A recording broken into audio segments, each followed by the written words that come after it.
Merhabalar, ben Yüksel, kanalıma hoş geldiniz.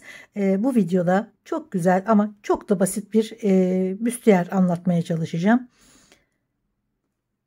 Bu ipleri her yerde pek bulamazsınız. Üzerinde de çok fazla bir bilgisi yok.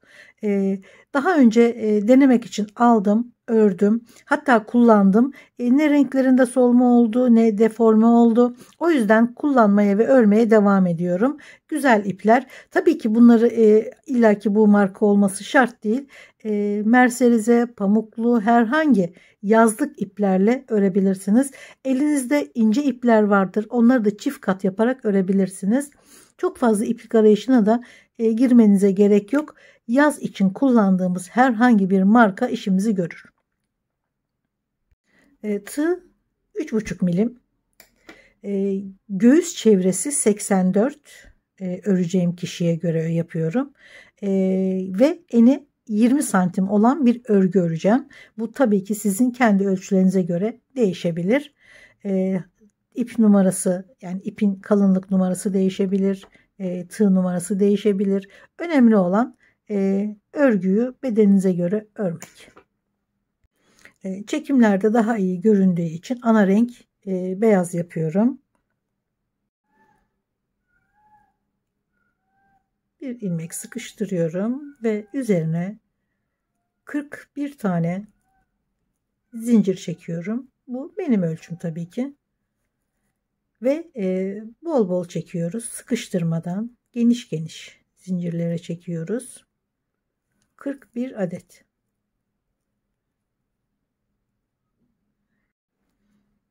Bir zincirden sonra bir tane daha fazlasını çekiyorum. Sıraya döneceğiz çünkü. Hemen yanındaki ikinci zincire sık iğne ve her zincirin içine bir kere batarak sıra sonuna kadar sık iğne örüyoruz.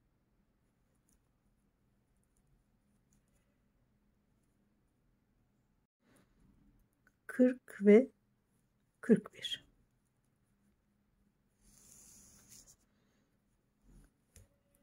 Şimdi 3 zincir çeviriyorum örgüyü. 4 trabzan örüyoruz. Şu bir oldu. Zinciri çektik. Yanındakine 2 3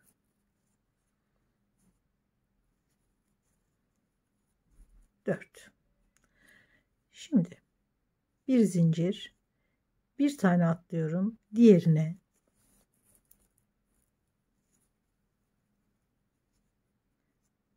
3 trabzan.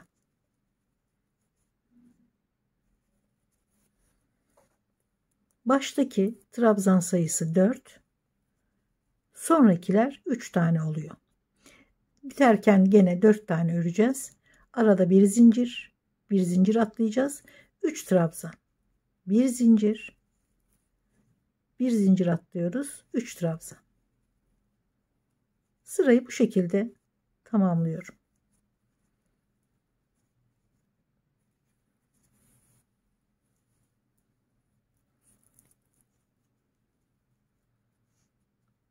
Bir zincir, bir tane atlıyorum, diğerini.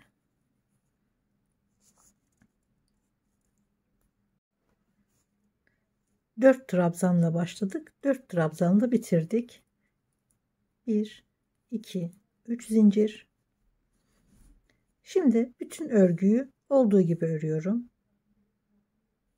Her birinin üzerine bir trabzan,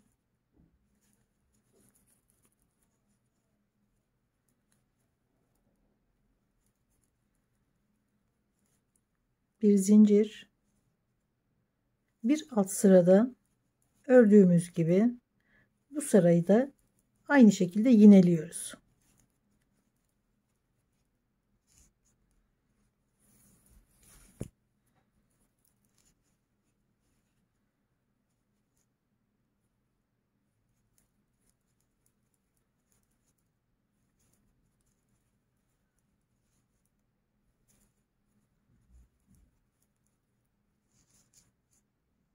Şimdi renk değiştiriyorum. Vuayı örenler bilir. İlmeği tamamlamadan bekletiyorum ve ipi alıyorum. 1, 2, 3 zincir ve ilk trabzanımız bu. Çeviriyorum. Şimdi bu ipi örgü örerken, şurayı örerken arkasından geçirebiliriz ve kaybedebiliriz. Fakat örgü biraz kalınlaşıyor. Ben de böyle olsun istemiyorum. Bu şekilde bırakıyorum. Son sık iğne sırasında hem görüntüyü güzelleştireceğim o sık iğne ile, hem de ipleri yok edeceğim. O yüzden bu şekilde şu anda kalmasın, bir mahsuru yok. Bir trabzan daha örüyorum. 2 trabzan oldu. Bir zincir, bir tane atlıyorum diğerine.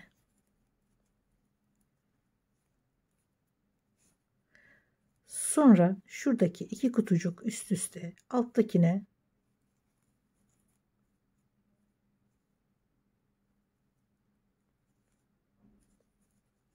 sonra gene baştakine,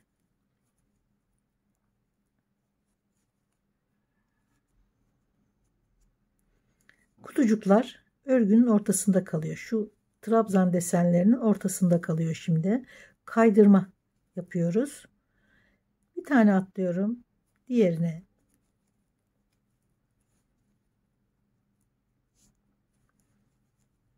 Gene alttaki kutucuğa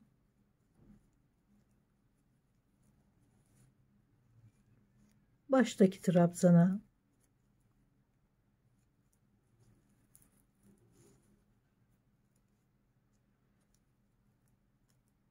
bir zincir, bir tane atlıyorum.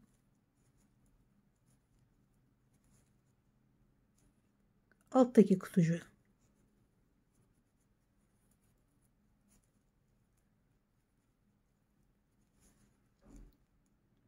ve baştaki trabzana. Sırayı bu şekilde tamamlıyoruz. 2 trabzanla başlamıştık. 2 trabzanla bitiriyoruz sırayı. Yine 3 zincir çeviriyorum.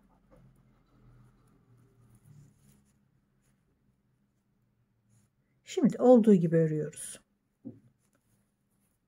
Bir alt sırada nasıl ördüysek şimdi gene aynı şekilde örüyoruz. 2 kutucuk üst üste geliyor. Trabzanlar birbirini takip ediyor.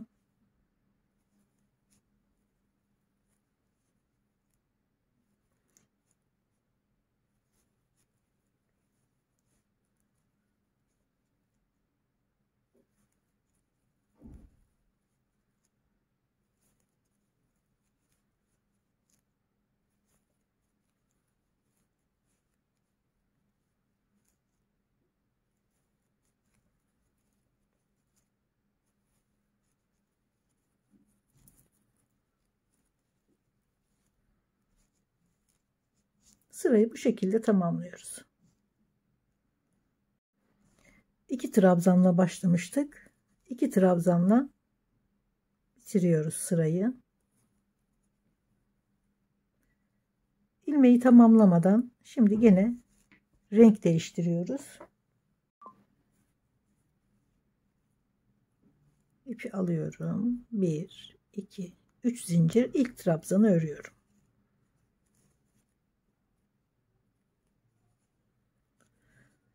İki trabzanın üzerine 2 trabzan örüyorum.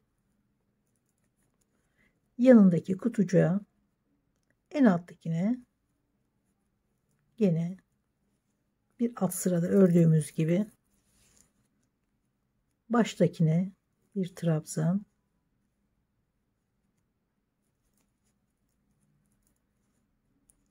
kutucuklar hep 3 trabzanlık desenlerin ortasına geliyor. Bir zincir, bir tane atlıyorum diğerine.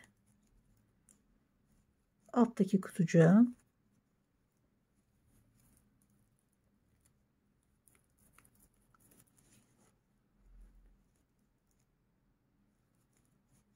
baştaki trabzana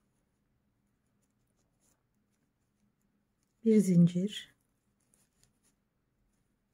Bir tane atlıyorum. Diğerine alttaki kutucuğa baştaki trabzana.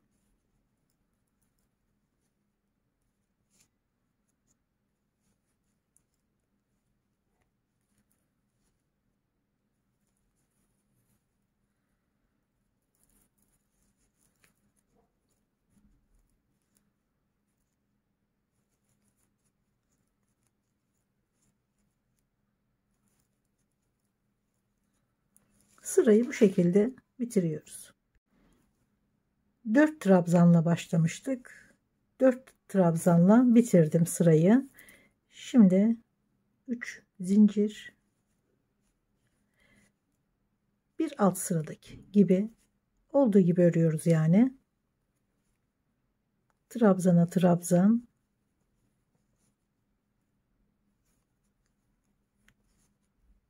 kutucuk üstüne bir kutucuk daha,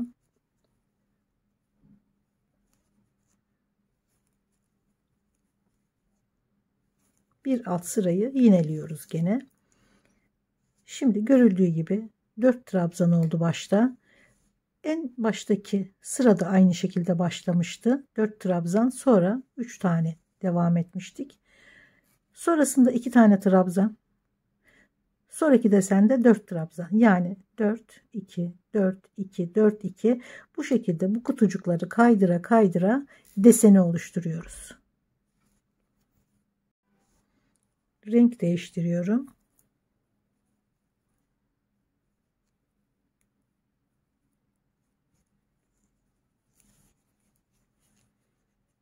Birinci trabzanı ördük zincirle. Hemen yanına bir tane daha. Şimdi 4 trabzan başlangıcından sonra 2'ye düşüyor. Şuradaki gibi. 3 trabzanların ortası şimdi kafes oluyor gene. Aynı şekilde diğerlerinde olduğu gibi. Bir tane atlıyorum. Diğerine bir kutucuk. Sonra alttaki boşluğa, sonra baştaki trabzana bir zincir, bir tane atlıyorum. Diğer baştaki trabzana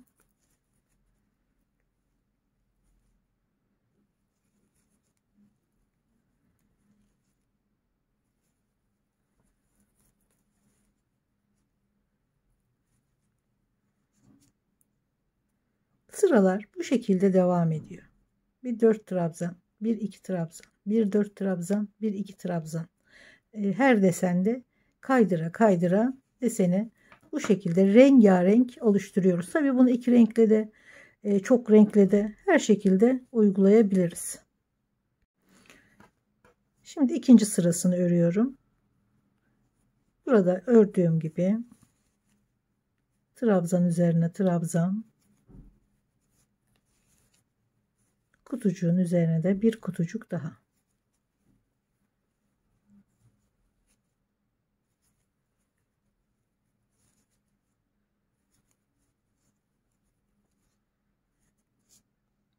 Bir renk daha katmak istedim. Güzel bir yeşil vardı elimde. Daha renkli olsun, daha canlı olsun diye onu da kattım. 2 trabzan ve hemen kutucuğun altına ilk trabzana, şimdi üçlü trabzanların ortalarına birer kutucuk örüyoruz.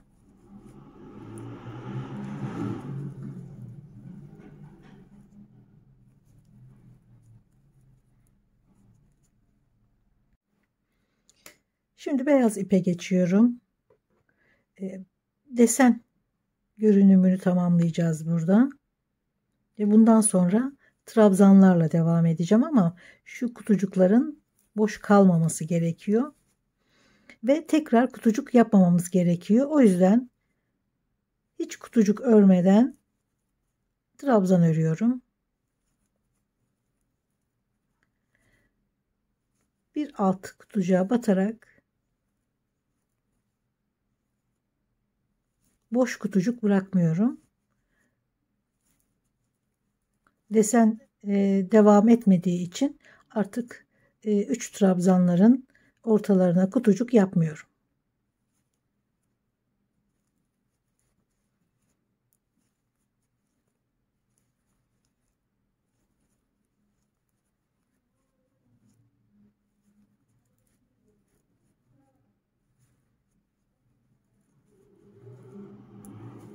Hepsine trabzan örüyorum.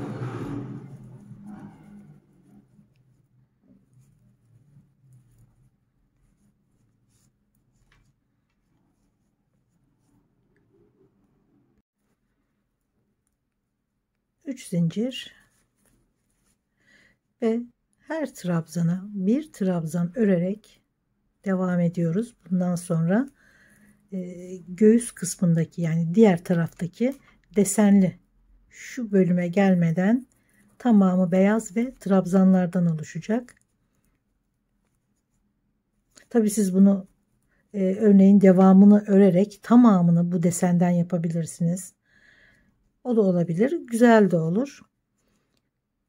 Yalnız şu kısım bel kısmına gelen taraf, burada 7 ya da 8 ilmeği 5 ya da 6 sırada bir daraltmamız gerekiyor ki çok havada kalmasın.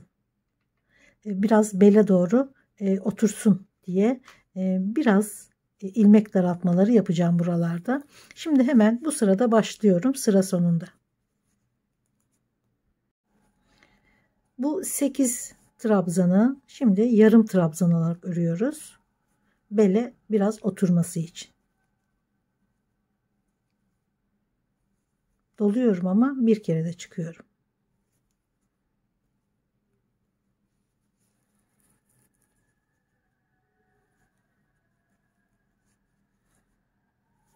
Bunu 5 ya da 6 sırada bir iğneleyerek beli hafif oturan, havada kalmayan bir görüntü sağlarız bu şekilde. Bir ilmek daralması oluyor burada. Şimdi gene normal trabzanlarla devam ediyorum. Dediğim gibi 5-6 sırada bir gene bu işlemi yapacağım.